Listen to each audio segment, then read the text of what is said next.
এখানে সত্যবতী যেদিকে বসেছিলেন ওই জানলার কাঁচটা দেখুন এই নিচে পর্যন্ত রয়েছে, কিন্তু যখনই ক্যামেরা অ্যাঙ্গেল চেঞ্জ হয় ওই জানলার কাঁচটা অনেকটা ওপরে উঠে রয়েছে মাঝ বরাবর। এখানে নায়েব বাবু রাজামশাই দেখুন বাঁদিকে রয়েছে, কিন্তু এই সিনটা যখন দূর থেকে দেখায় দেখুন নায়েব বাবু রাজা সাহেবের ডান দিকে পেছনের দিকে চলে গেছে। কি বলছিস তুই? ব্যোমকেশ বাবু এখানে চামচের মতো একটা জিনিস নিয়ে এই পাথরটাকে খোঁচা দিয়ে দিয়ে তুলছে। তারপরে এখানে অজিত বাবু এসে হাত লাগায়, কিন্তু পাথরটা তুলে ফেলার সময় ওই চামচটা নিচে রেখেছিল, কিন্তু আপনাদের সামনে থেকে দেখাচ্ছি দেখুন এই পায়ের সামনে চামচটা নেই। আপনাদের আরো পরিষ্কার ভাবে দেখিয়ে দিচ্ছি, দেখুন ওই পায়ের সামনে কোনো কিছুই নেই যেটা দিয়ে খোঁচা মেরে মেরে তুলছিল পাথরটাকে।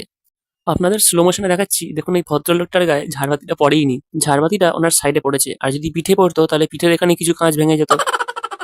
অজিতবাবু এখানে ওনার বাঁ হাত দিয়ে ডান হাতটাকে ধরে রেখেছেন, কিন্তু এই সিনটাই যখন অন্য অ্যাঙ্গেল থেকে দেখায় আমরা দেখি ওনার বাঁ হাতটা নিচে নামানো রয়েছে, ডান হাতটাকে ধরে নেই।